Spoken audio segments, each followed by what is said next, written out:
2024. The year of. Oh, fuck. Can we just talk about movies? Movies. Love to watch them, love to act them, love to write them, love to make them. We'll talk about this later. I mean, come on. Who doesn't love watching movies? Who doesn't love watching actors and say, that should have been me? I mean, it's pretty obvious that lots of movies came out last year. So let's take a look at all of them that I saw. Probably should be a lot, right? I was expecting a lot more. I was originally going to make a skit where I compared how many movies I'd seen, how much movies I actually owned, but turns out I own everything. Except that extremely fucking terrible Megamind 2 bullshit. Whoever fucking thought this was a good idea, count your fucking days. So, in the meantime, let's just take a look at all the other stuff that I watched in 2024. We're going to be starting from the first movie, which is Night Swim. If I'm being honest, I barely remember jack shit from this movie. I've rewatched it like a few fucking times, but I don't remember shit.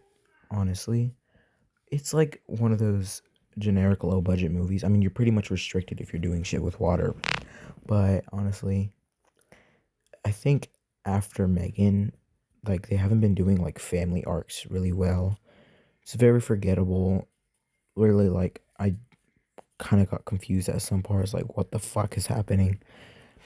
And honestly, like I don't remember shit, like I said before, so I'm gonna give this one a solid 7 out of 10. Mean Girls, the 2024 musical. A great way to start the year, I guess. This is actually one of the very little movies I actually watched in the cinemas. Most of these I didn't watch in cinemas. This one I did. So, yeah. I'm not a musical. I don't dislike musicals, but it's not my first choice. And I'm aware that this is like a whole theatrical production, but I'm not a theater kid, so I don't know anything. But I remember a lot of people not knowing this was a musical, and I knew because I remember months before seeing on Instagram, they literally called it Mean Girls, the musical.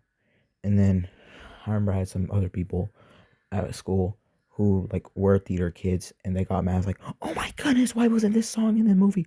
Why? I hate them so much." I'm like, can you shut the fuck up, bro? It's a fucking movie. What do you expect? Honestly, it's pretty good. Not as good as the original. Although there are some literal word for word stuff copied off the original. I mean, I guess the only thing that really pisses me off is this. No, I can't even watch when she touches his hair. And I watched a snake eat a cow. What the fuck? But overall, good movie. 9 out of 10. Next movie, Dune Part 2. You know those movies that are like have like 5 billion awards, and you wonder why the fuck does it have these awards? And so you watch it for yourself thinking it's going to be some absolute masterpiece, and when you watch it for yourself, it's not really that good. I mean, you see what the other people see, but it's just not for you. 7 out of 10. Gotta make this quick before I get shot. No. Take me back to Dune Part 2. I hate this so much. What were they even thinking? I get it. It's a Peacock original. So the budget's like 2 fucking cents, but they could have just given up. I'm sorry. I know it's pretty rude to tell someone to give up, especially on a film, but like, when it's that bad, just no. Who even approved this? No Will Ferrell, no guy from Alvin and the Chipmunks, no anything. No one it returned. In the animation, it's worse than the first one. This is unrankably terrible. I'm sorry. Next thing. Oh, I missed that. An actually pretty good A24 movie in modern era. I mean, nowadays some A24 movies are good, some of them aren't.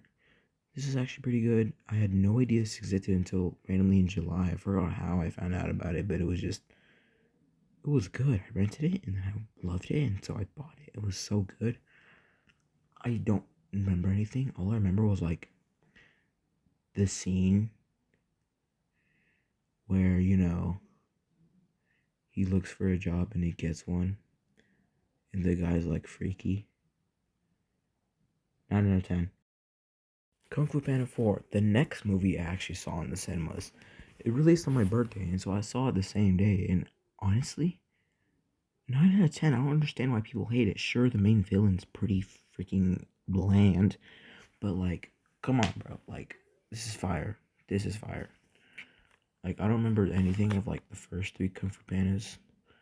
I do remember a lot of the second, but like this has to be my favorite, dog. Actually, I never saw three. Actually, if I'm being honest, but I did see the first two. Don't remember much of the first. I remember the second, but the fourth one. Too good, bro. Take me to the next thing. Imaginary. It was either between this or Kung Fu Panda 4.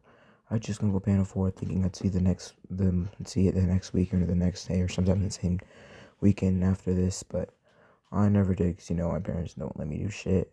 And this is actually a pretty good movie. I'd say the whole idea of like never ever and like imaginary friends or whatever the hell it is, I forgot. It's kind of dumb. And again, family arcs fell down after Megan, and I don't think it was that good. 8 out of 10. Ghostbusters Frozen Empire. I actually liked it. I know why people don't like it. Personally, I did. Kamali, whatever his name is, guy from Central Intelligence, Stuber, and Migration, was good in this. I don't remember much, but I remember it was good. 10. Godzilla x Kong: The New Empire. I want to make this quick. I remember nothing about it. I remember hearing about how huge the sex was, and I was like, yeah, I see what they see, but it's just not for me. 8. Holy absolute student film. Uri. This is a 10? Like, honestly? I love it. And yeah, I know probably no one knows about this except me because it's from my school, but if you guys are watching this, I loved it. Thank you. Unfortunately, I can't say the same thing about the next movie, which is this movie. I didn't even know about this movie until like sometime in July when I was on Grove and there was like pre-orders for it. I never pre-ordered it. I actually got it sometime in like August on digital from Vudu because it was like $5. And it actually took me like forever to watch it. I didn't watch it until like December. It was like, wait, the girl from Sonic 3 is in this? And so I watched it literally just for that. And I regret doing so. Just, you can tell the budget was like 5 cents probably. The story, I mean, like, I know I said that, family arcs died after Megan, but not for this. It seems like the opposite. The family arc was pretty much good, but the rest wasn't. I remember seeing this video, I'll play it right now, and then I was like, quit capping, little bro. And Sting has such an amazing script. Yeah, how much did I pay you to say it, little bro? Because, like, the only good writing I know of in that movie is this. I pass you. And my dad's awesome. Is that why you never visit? I mean, the acting is pretty good, especially for Malila Brown and Jermaine Fowler, which, no one ever speak ill of this movie. I previously absolutely loved him in The Blackening. He was so funny. And just seeing him in here, oh my goodness, like, he was so funny. Like, he should have been the main character. No, fuck that. He should have been everyone, bro. But, unfortunately, he didn't save the movie from being shit. 6. Holy absolute action movie. This is, like, my second favorite action movie now. Like, the top 3, number 1, Stuber, number 2, this, number 3, Central Intelligence. I should have been there to see this in cinemas. I didn't because it failed. I don't know why. It was a really good movie. I loved it. 10 out of 10. Is that Grimace Shake? 6.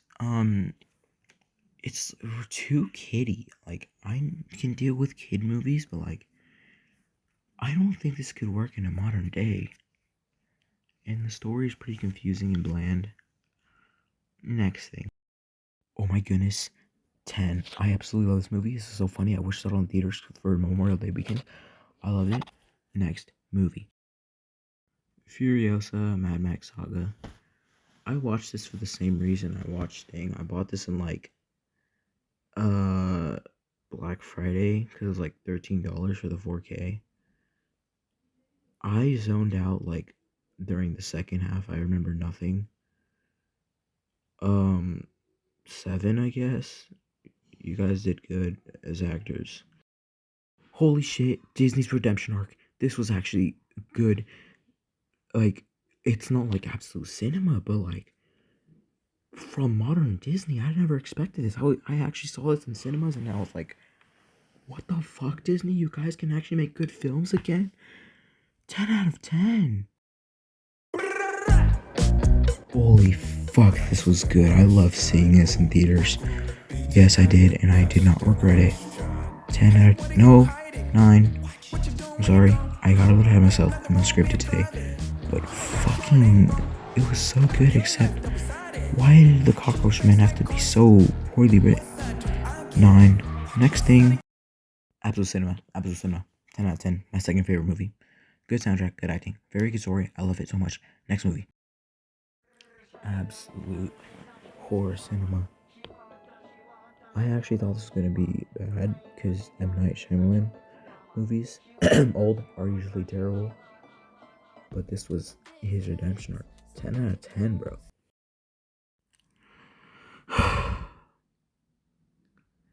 I bought this specifically for this video. And at the same time, it was what I expected and what I didn't. The live action parts are like terrible. The acting is terrible, I'm sorry. Some of the writing is, but when it becomes animated, I don't know why. It's just way better voice actors and better like writing. Like, bro, what is this? Super rare. That's Way better than regular rare. Nuh-uh. whistle. Steven, the Cleveland. You can whistle. You think? Come on, guys, coming over. And then like the dad is like super jolly, which like makes me feel bad for this movie's failure. Overall, 6 out of 10. Okay, so I actually predicted this movie's failure because like I know how like evil AI or robot movies are like dead now, and like seeing the trailer, I knew it was gonna fail. I wanted to watch it, I never did, and so I thought I'll probably just watch it when it lands on Netflix, you know, Sony and Netflix thing. And then we unsubscribed to Netflix, and I was like, okay, too bad, I guess I won't watch it. But then one time at Walmart, I saw they had the DVD for like 2 weeks early, so I bought it, and that's the only way I was able to watch it. And it was, yeah, I expected it to be bad. Shitty family arcs, like the AI's AI. It's terrible. What the hell? Rewatchable. I'll rewatch it, and it's not that bad compared to other shits. 6 out of 10. Oh my goodness, these guys cooked again. This was so funny, and I loved it. I love the story. 10 out of 10. Great. Way better than seeing Adam Webb on opening night. Oh my goodness, this was so good. Next movie I saw in cinemas, me and bro kept laughing at this shit. There was no lady at us, kept staring at us because we were so fucking loud. That's how funny it was. 10 out of 10. Next. Remember when I said I made him film? Well, you guys already know that, but still. Say what you want to say. I don't care. I have my own personal opinion. I'm not gonna fucking glaze myself. Next shit. Hey, my bloody hell. I don't know why I'm doing a British accent for this part, but I'll stop. This was actually pretty good. What the hell? Better, more story than the first two. Not as violent as the second one, or not as long, but for sure more violent and more longer than the first one. Good. 10 out of 10. Holy shit, my new favorite movie. I love this so much. 10 out of 10, no, 10 billion out of fucking 10. I loved it. I love the first two. You know, you guys, the only true OGs remember that when the new movie would come out, I would have Sonic Phase again, and I'd post a lot of shits. They would be a new favorite movie. They'd be better and better. And this just did it. This is the fucking best movie ever. You guys have got to see it now. And that's the end of the video. Goodbye, guys.